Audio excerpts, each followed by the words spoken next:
तो आज हम सीखेंगे किसी तरंग का आयाम किसे कहते हैं और तरंग दैर्घ्य किसे कहते हैं, आवृत्ति किसे कहते हैं और आवर्तकाल। तो जैसा कि चित्र मैंने बनाया है, ये चित्र है।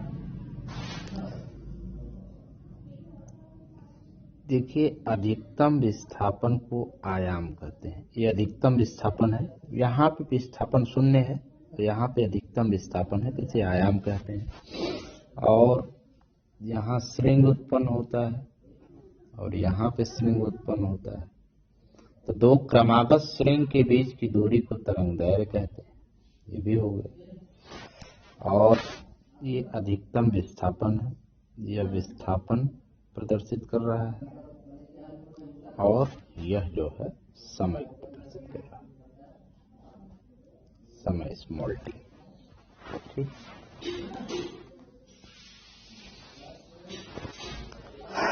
तो नंबर 1 है आयाम। आयाम, देखिए आयाम किसे कहते हैं। अधिकतम विस्थापन यहाँ पे हो रहा है, यहाँ पे विस्थापन शून्य है, फिर जैसे जैसे हम आगे की ओर बढ़ रहे हैं वैसे वैसे विस्थापन बढ़ रहा है। यहाँ अधिकतम विस्थापन है, तो अधिकतम विस्थापन को आयाम कहते हैं। लिखेंगे अधिकतम, अधिकतम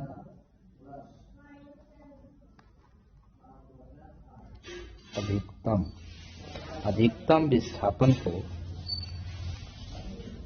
अधिकतम विस्थापन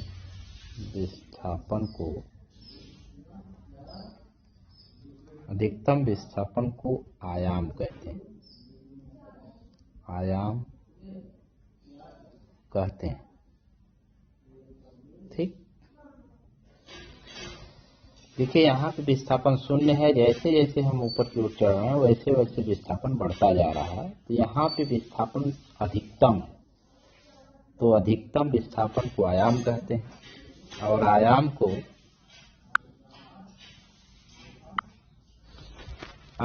को स्मॉल ए से प्रदर्शित करते हैं। आयाम को स्मॉल ए से प्रदर्शित करते हैं। तो अधिकतम विस्थापन को आयाम कहते हैं, आयाम को स्मॉल ए से प्रदर्शित करते हैं। ये हो गया। देखिए, आयाम विस्थापन है, इसका मतलब आयाम का मात्रक जो है, आयाम का मात्रक मीटर या सेंटीमीटर होता है। मीटर या सेंटीमीटर होता है।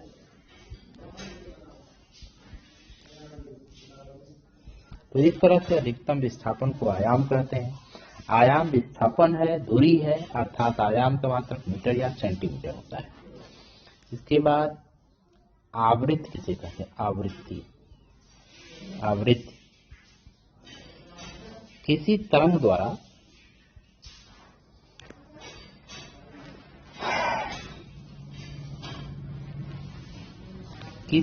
द्वारा एक सेकंड में किए गए कंपनों की संख्या को आवृत्ति कहते हैं। कोई भी तरंग है, एक सेकंड में जितना कंपन कर रही है, किसी तरंग द्वारा एक कंपन करने में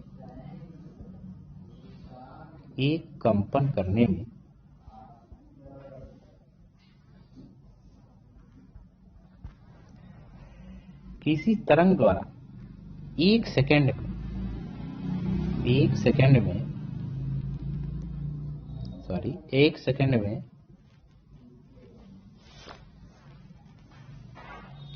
एक सेकंड में किए गए कंपनों की संख्या को एक सेकंड में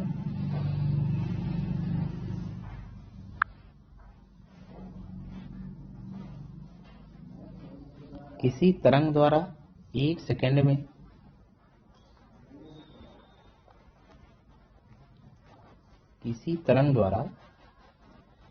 सेकंड में किए गए कंपनों की संख्या को आवृत्ति कहते हैं। किसी तरंग द्वारा एक सेकंड में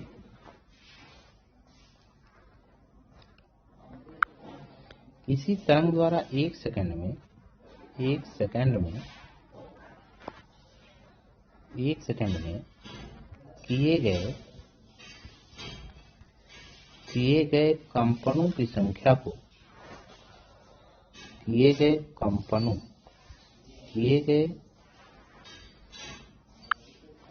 1 सेकंड में किए गए कंपनों की संख्या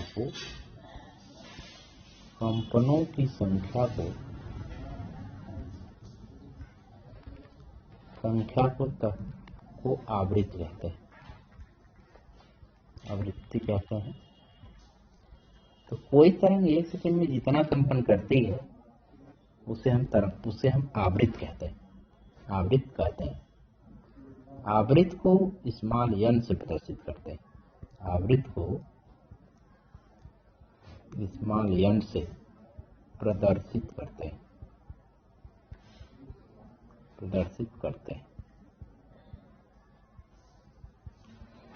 आवृत्ति का मात्रक हर्ट्ज होता है। आवृत्ति का मात्रक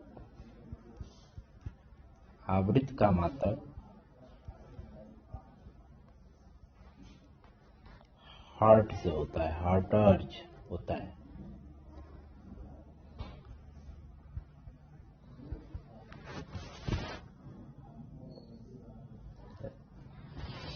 तो इस तरह से किसी तरंग द्वारा 1 सेकंड में किए गए कंपनों की संख्या को आवृत्ति कहते हैं। आवृत्ति को स्मॉल n से प्रदर्शित करते हैं। आवृत्ति का मात्रक हर्ट्ज होता है। आवर्तकाल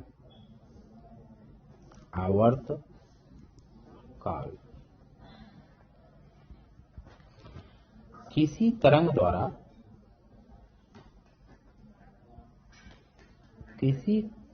तरंग द्वारा एक कंपन करने में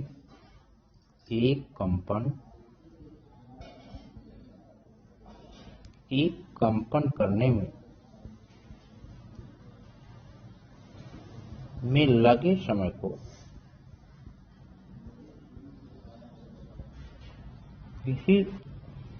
किसी तरंग द्वारा एक कंपन करने में लगे समय को आवर्तकाल कहते हैं।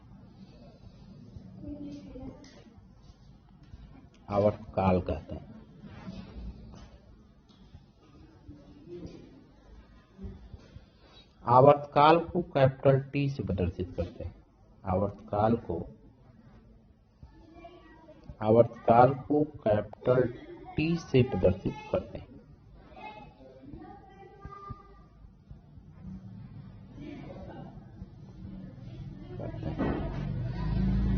तो इस तरह से आवर्तकाल क्या है? किसी तरंग द्वारा एक कंपन करने में लगे समय को आवर्तकाल कहते हैं। आवर्तकाल को कैपिटल T से प्रदर्शित करते हैं। आवर्तकाल काल माने समय का मात्रक सेकंड होता है, अर्थात आवर्तकाल का